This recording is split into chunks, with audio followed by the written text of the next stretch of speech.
Pretty good. Well, okay, look, I'm going to try and speed through this bit here because it's what Dave Meltzer had to say. That's right, it's time to find out what did Dave Meltzer say. Well, you know what? I mean, I'd have to give that 5 stars. Rumor has it that Mabel is going to be the third guy. About these 2 weeks here in wrestling history. This is a long paragraph, but I might try and skim through it. Kurt Hennig is the latest wrestler who's expected to jump ship from WWF to WCW. He met with Eric Bischoff last week and reportedly agreed to a deal that will have him return as an active wrestler. When the WWF learned of this, they sent a threatening legal letter because they were under the impression that Hennig was planning to make a surprise appearance on this week's Nitro episode, and WWF says Hennig is still under contract to them.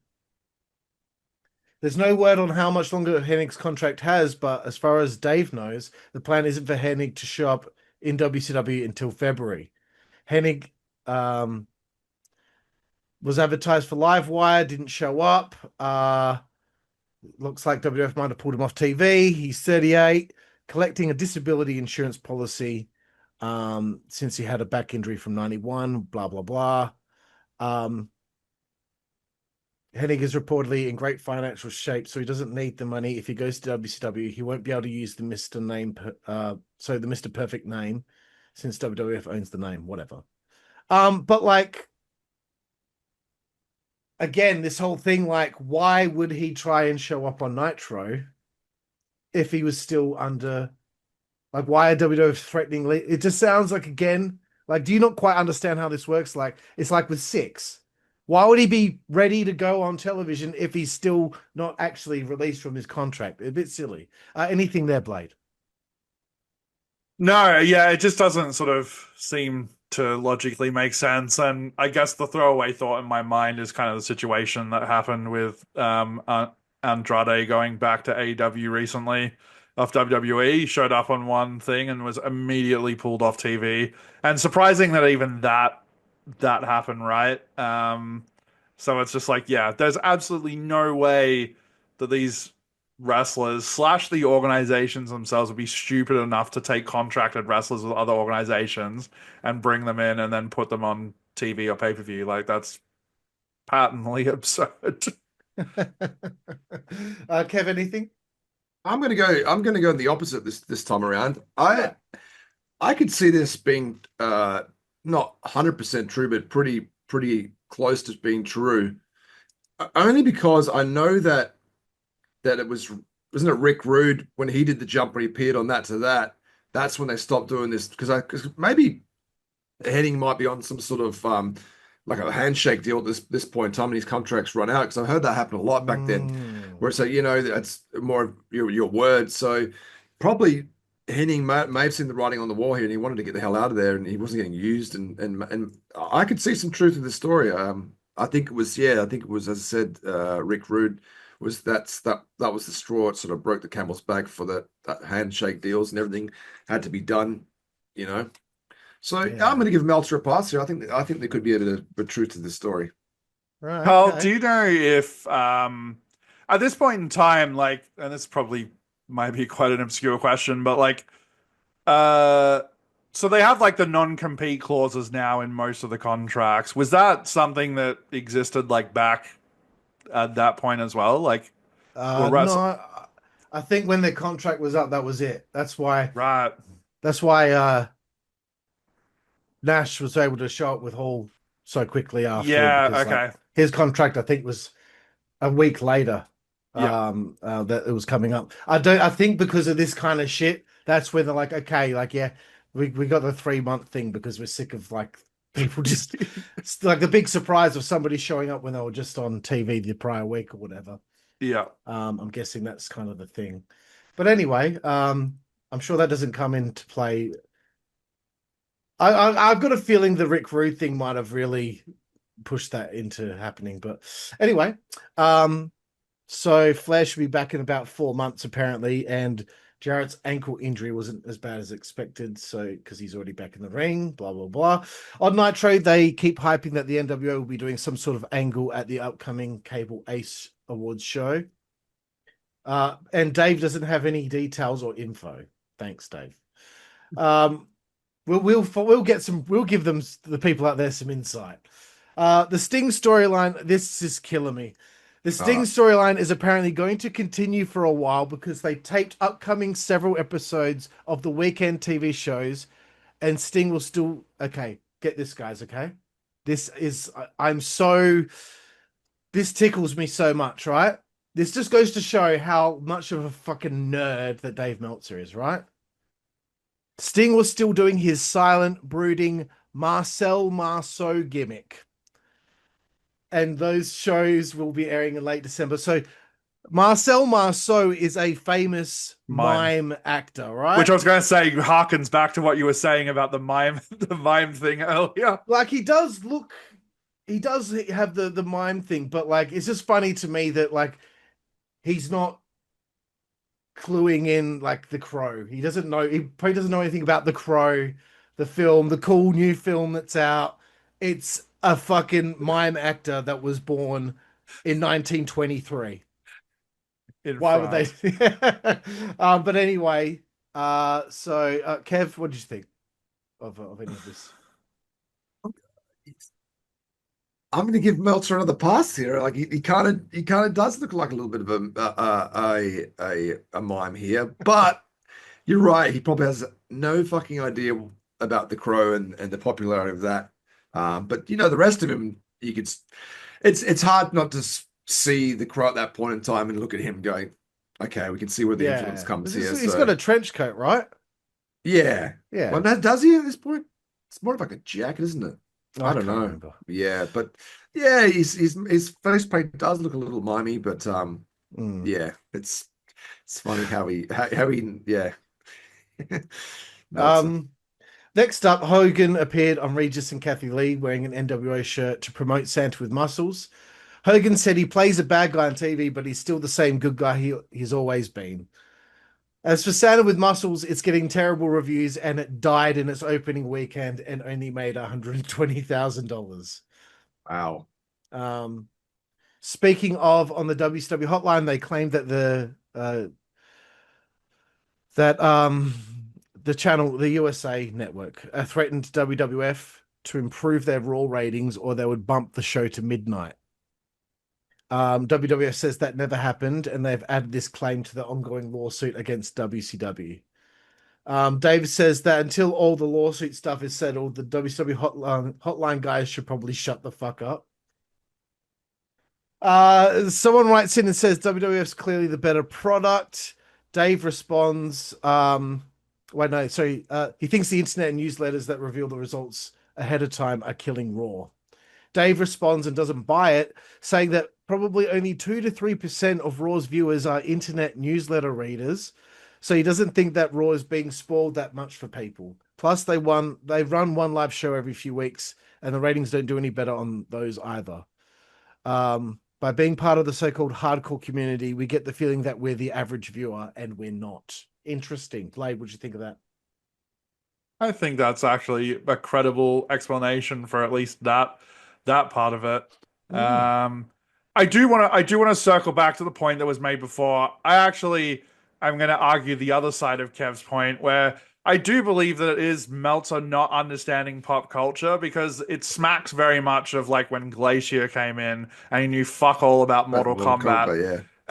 Yeah, he just doesn't know shit about current things, and it's like, dude, like, go out into public, maybe look at things that aren't wrestling, make logical links, like, you fucking loser. And that's rich coming from me. Like, yeah, I don't know. I don't think he quite makes those connections and sort of goes for like this intellectual highbrow sort of reference, like Marcel Marceau. Like, fuck off. I only knew that because I'm a nerd. So yeah, it's just rich, I think, coming from him a little bit. That's funny. Anything there? Sorry, Kev. Yeah, I hate to. This is like the third story in a row. I'm like, Meltzer's kind of right what he said. Like, I agree as well. Like, I don't think at that point in time there was most of the fans probably don't even know what a dirt sheet is. I don't think they would have. You know, there would be a small amount would be into that kind of stuff, but I think the large majority are college students too busy about getting laid on the weekend and drinking rather than reading a stupid newsletter. So so yeah, I have to agree with him. Carl, you must have something that's going to make me angry about him. No, Maybe. I don't know. all right, okay. Maybe we'll see. I'm looking forward. 3 in a row. I'm agreeing with Meltzer. What's wrong? I've got a little bit left to go here still as well, but Okay. reportedly there's a lot of heat between Kurt Hennig and Vince McMahon over Hennig's Lloyd's of London disability policy. Hennig was due to receive a lump sum payment from the policy of $300,000, but something happened which Hennig blamed McMahon for, and now Lloyd's is refusing to pay the money, which was pretty much going to be Hennig's permanent retirement. With that out the window, Hennig decided that he wanted to return to wrestling, so he was so bitter at McMahon that he contacted WCW. For what it's worth, Lloyd's of London has now stopped offering disability insurance to pro wrestlers because they have had to give out so many large payouts on it. Rick Rude, Ted DiBiase, Nikita Koloff, and others all collected huge payments and never wrestled again, while Hennig and Road Warrior Animal also attempted to do the same. Here we go. Eric Bischoff turned heel and joined the nWO this week. The idea has been rumored for a while. Had it? The plan is to make the first hour. Oh, fuck. The plan is to make the first hour of Nitro the nWO show, while the second hour will be the WCW show. Now we're in charge. As Dave puts it, so they wanted to put the nWO head to head with Raw, and Eric Bischoff wants to be on the air at the same time as Vince McMahon. It's that simple, and there's nothing more to it than that. Fuck you. During the angle, fans threw trash in the ring, and the police rushed out to try to stop it, but they did nothing to stop the nWO beating up Roddy Piper. They didn't beat him up. No. So it looked silly. They just restrained him. Piper looked bad and old. What? And called Bischoff. Okay. Apparently, Piper called Bischoff a piece of shit on live TV at one point. Bischoff's heel turn obviously doesn't make any sense considering the Outsiders powerbombed him off the stage a few months ago when this whole angle started. But that's WCW for you, Kev. Okay.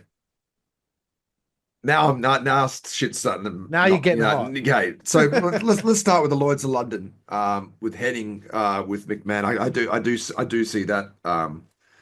There must have been a bit of tension there for him to leave. I think the name Lloyd's of London would be sounds like a band. Like, you listen to the new Lloyd's of London album. It's really good.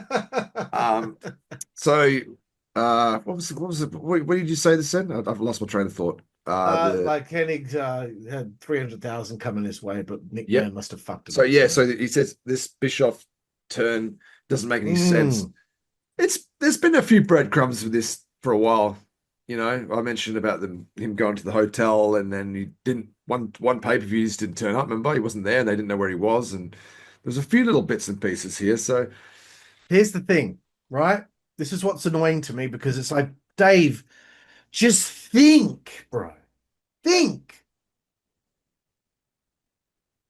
When did things start happening where there was a little bit of a breadcrumb here? The Turner bag in the limo, Bischoff of the hotel. When did all of this stuff kind of start happening? After he got powerbombed off the stage. He's saying it doesn't make sense. Yes, because Bischoff probably copped the powerbomb, was like, okay, I think maybe I need to rethink my whole situation here because his life's in danger at this point. He's been powerbombed off the stage. That's why what I wanted to call out. Blade, anything? I'm very glad that you made that point because I'm like, that was sort of what I was circling on as well. As like, Dave, use your fucking imagination. We don't need the best stories are the ones that we can actually interact with and then sort of enhance the narrative with our own imagination. I don't fucking need it all laid out in front of me. That's quite boring and very static storytelling. Imagine getting powerbombed off the stage by these two fucking gigantic wrestlers as a management guy and then being like, fuck, these guys are terrifying and maybe if I can't beat them, I'll join them. Exactly. Tale as old as time. Like, just use your fucking imagination and a bit of logical progression through storytelling. And someone who's been like a lifelong wrestling fan, like, fuck me, you don't seem to be able to process it very well. It's so true, man. Like, some things he just doesn't seem to get it. Like, I just don't understand how the NWO guys are going to have their own pay-per-view. Like, fuck, bro. Like, he's going to rest. They're going to wrestle WCW guys. Stop going. Like, the fact he keeps bringing that up as well, it's like you still haven't figured it out after all these months. Yeah. How's an NWO show going to work out? Roddy Piper, he says he looks old. Get fucked. Fuck off, Yeah. bro. Piper's like, his hair Bullshit. He looks sick. cool. Yeah, I think he looks cool. Still got it. Like the way he is. Fuck off. Okay, good. He's pissed you off a little bit here. Yeah, he pissed me off for that comment. Okay, a little tidbit here. ECW November to Remember just happened, and the BWO did their first NWO parody. Yeah. So I was surprised again that it happened so early, but I guess the NWO is pretty big at the time. Here's a sad story. At a show in Mexico, a fan pulled out a gun and shot 2 local preliminary wrestlers, Latin Boy and his brother Furia Latina. Latin Boy survived, but Furia was killed. That's horrible. And that's all the info on it. And the guy who did the recap of this Observer couldn't find anything on Google. Wow. Anyway, Ultimo Dragon showed up on Nitro. He won the J Cup tournament, so he has all 8 championships there. But he one of the belts is actually the WWF Light Heavyweight Championship. And the history of that belt is quite convoluted, apparently. But Dragon is now he can only show up with 7 on the belts because the WWF won't allow that belt to show up on Nitro. No shit, Sherlock. And the last bit, Roddy Piper's contract calls for him to work about 4 to 5 matches per year and make around 15 other TV appearances. The main focus of the contract is that Turner will be developing a TV show starring Piper as some sort of cop or bounty hunter. And this doesn't appear to have ever happened. Piper reportedly called Vince McMahon recently to somewhat apologize for going to WCW without telling Vince, because they had a good relationship, but said he swore to keep the signing a secret and didn't want it to leak out if he knew if he told Vince he was going to WCW, it definitely would have gotten out. How is he getting this information about a personal conversation with Roddy Piper and Vince McMahon? Was it from the Key Grip again at one of Piper's film sets? You know, I don't understand. Blade, do you have anything to say here? Oh man, How does he know? Yeah, I mean it does raise the question, because obviously, you know, there's sort of been this long storied lineage now of people who, you know, firmly believe that there are a number of wrestlers who have, you know, been in the company of Uncle Dave. But like on that level, absolutely not. Like, there is no way. The people that you would think would be involved at that level, especially when it comes to Vince, I just don't think, knowing the people that he surrounded himself with, I can't see any of those people running to the dirt sheets. Yeah.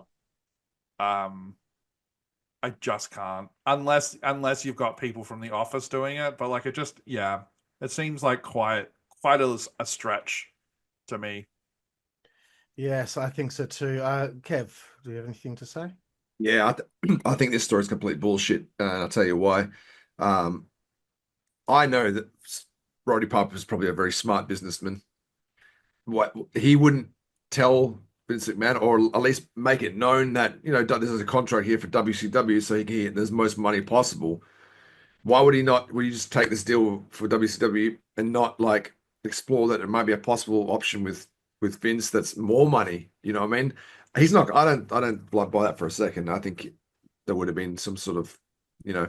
I didn't buy it either, dude. No, I don't buy that at all. I think Roddy Piper would have been trying to get the best deal possible, the most amount of money for his age as well. He's getting onto the later years in his career, which is crazy to think now, because 38 really is not that Yeah. old.